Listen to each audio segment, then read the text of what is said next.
I'm glued to my phone. I can't stop watching reels. Anyone else? The key to understanding our addiction is this neurotransmitter, dopamine. Let's say a caveman ate oranges for the first time. Dopamine is released. But after the first time, something interesting happens. Dopamine is released in the presence of the signals for the reward, like seeing oranges on a tree.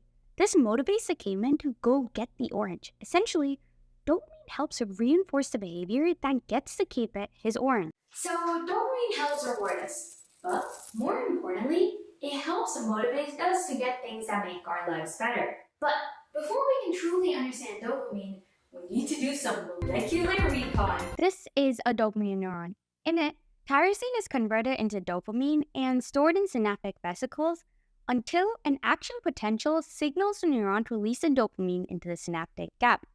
There, it binds with the receptors. After a bit, it's either absorbed through transporters and either broken down or saved. I found cocaine. No, it's blocking the dopamine transporter. There's too much dopamine. Yeah, and that's just one way drugs can increase dopamine levels and cause a high. As for social media, there's always something new and rewarding on it, which equals constant dopamine. Our body tries to fight this dopamine overstimulation by increasing the number of receptors, so it takes more dopamine to get stimulated. But there's a catch. This is how much dopamine your body normally produces. And this is how much stimulation you normally get from it. The issue is when your body increases the amount of dopamine receptors you have in response to the increased dopamine stimulation, it's obviously going to take you a lot more dopamine to stimulate you the very same way as before. The issue is you haven't started producing any more dopamine. So let's say it used to take you this much dopamine to motivate you to go on a run. Now, it's going to take all that much more dopamine to motivate you to do the very same task as before. And this is why when your body has been overstimulated by dopamine and your brain's responded by making more receptors, what happens is everyday tasks start to feel harder.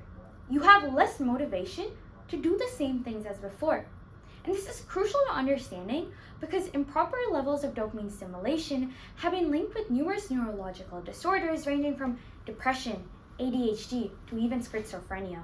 Please, no, don't. Alright, scientists estimate that it takes 1 to 3 months to reset our dopamine receptors. All we gotta do is stop all high dopaminergic behaviors like drugs or social media. So, now, are you ready to take back control of